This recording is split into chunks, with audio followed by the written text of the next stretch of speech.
महाभारत में परीक्षित के जन्म का रहस्य। परीक्षित के जन्म की कथा महाभारत के युद्ध के समय की है। जब द्रौपदी को इस बात की जानकारी मिली कि अश्वत्थामा ने उसके 5 बेटों की हत्या कर दी है तो उसने अनशन करने की ठान ली। तभी द्रौपदी ने प्रण लिया कि वह अपना अनशन तभी तोड़ेगी जब तक कि अश्वत्थामा के सिर पर लगी मणि उसे नहीं मिल जाती। जब अर्जुन को इसकी जानकारी मिली तो वे अश्वत्थामा से युद्ध करने निकल गए। दोनों के बीच भयंकर युद्ध शुरू हो गया। अर्जुन की मौत के घाट उतरने के लिए अश्वत्थामा ने अपना ब्रह्मास्त्र निकाला। यह देख अर्जुन ने भी अपना बचाव के लिए ब्रह्मास्त्र का प्रयोग किया। तभी वहां नारद और ऋषि व्यास पहुंचे और उन्होंने ब्रह्मास्त्र का इस्तेमाल करने से मना किया।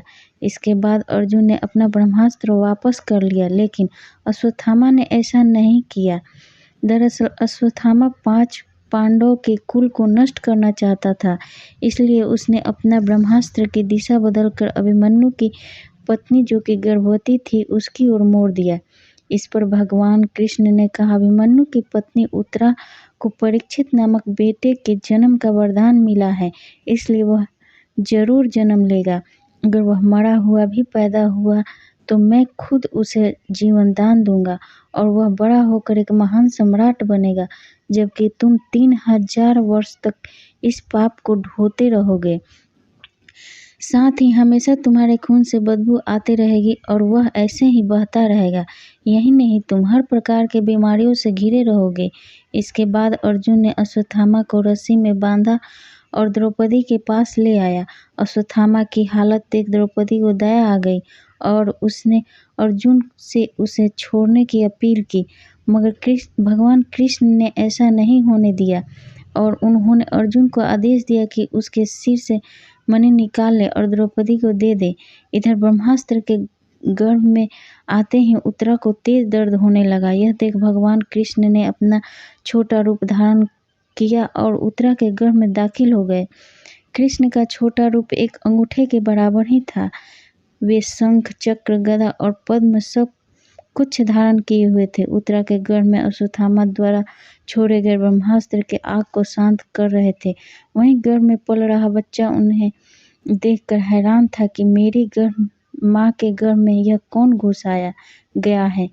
कुछ समय बाद उत्तरा ने अपने बच्चे को जन्म दिया, लेकिन वह मृत पैदा हुआ। यह देख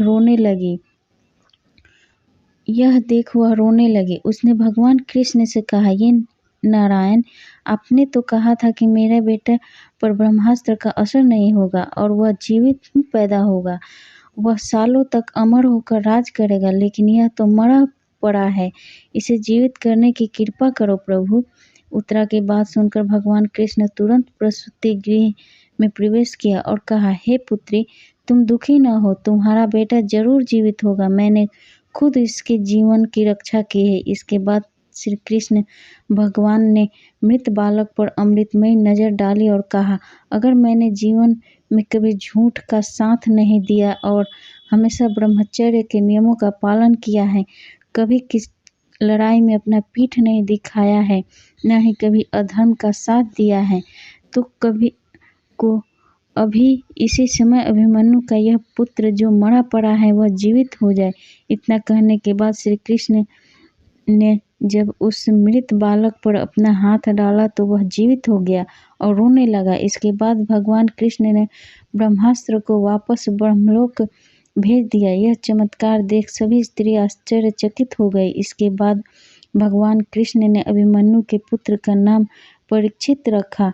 इसके पीछे का कारण था कि वह बालक कुरुकुल के नाश होने पर जन्मा था।